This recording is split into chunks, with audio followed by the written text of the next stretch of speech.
কি সমস্যা? কি হয়েছে? লাইব্রেরিতে তখন ইগনোর করলা, ক্লাসে দেখেও না দেখার ভান করলা, এখন এখান থেকে সরে যেতে চাচ্ছিলা। সমস্যাটা কোথায় হচ্ছে বলো তো? তোমার বাবা এসেছিলেন আমার সাথে দেখা করতে। উনি বলেছেন আমাদের বন্ধুত্ব যাতে আর না রাখি। আমার কথা এখনো শেষ হয় নাই জিতু। বাবা বলল আর তুমি মেনে নিলা? তুমি তো জানো যে আমরা একে অপরের প্রতি কমিটেড। তুমি তো চাইলেই যখন তখন আমাকে ছেড়ে চলে যেতে পারো না এভাবে। দেখো এশা, আমি আসলে কমিটমেন্টের মূল্য দিতে চাই। আমাদের মধ্যে কমিটমেন্ট ছিল আমরা সারা জীবন একজন আরেকজনকে ভালোবাসবো। কিন্তু তোমার বাবা হঠাৎ করে আমার সামনে এসে বলল আমাদের মধ্যে নাকি কোনো ভালোবাসা নেই, যা আছে সব তোমার মোহ। একটা সময় মোহ কেটে গেলে আর ভাল লাগবে না আমাকে। দেখো এশা, আমাদের বিচ্ছেদ মেনে নিতে পারি, কিন্তু একসাথে থেকে আমাদের দূরত্ব আমি মেনে নিতে পারবো না।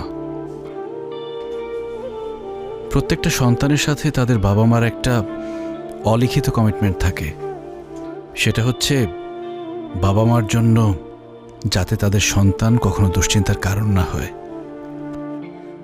আর আমার ভাগ্যটা দেখো, আমি চাইলেও সেটা করতে পারবো না। কারণ আমি যখন অনেক ছোট, আমার বাবা মা রোড অ্যাক্সিডেন্টে মারা যায়।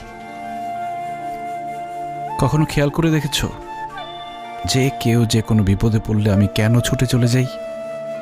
আমি সবার মধ্যে আমার পরিবারকে খুঁজে পাই। আমি চাই না এশা শুধুমাত্র আমার জন্য তুমি তোমার বাবার থেকে দূরে চলে যাও, তোমাদের পরিবারের মধ্যে একটা ভাঙন ঘটুক। আমি এটা চাই না। তোমার বাবা তোমাকে নিয়ে অনেক ইনসিকিউরড। উনি যেটা চায় সেটাই করা উচিত আমার মনে হয়।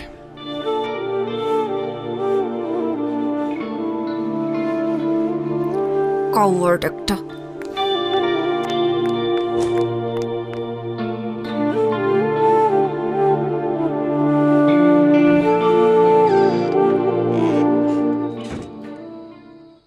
বাবা, তোমার সাথে আমার জরুরি কিছু কথা আছে।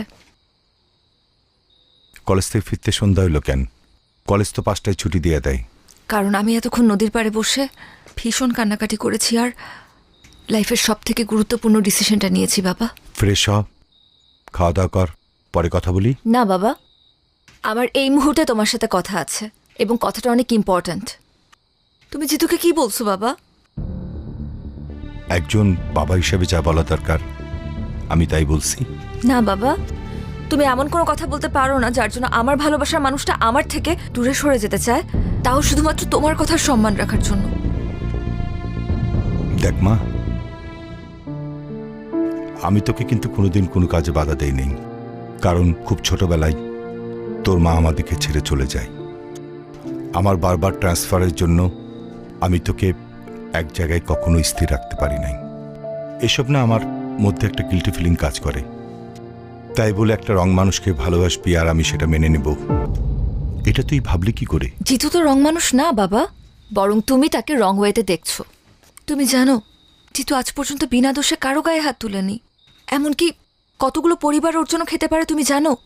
বিনা পয়সায় কতগুলো মেয়ে ডিগ্রি পাশ করছে, এইগুলো তো তুমি জানো না বাবা।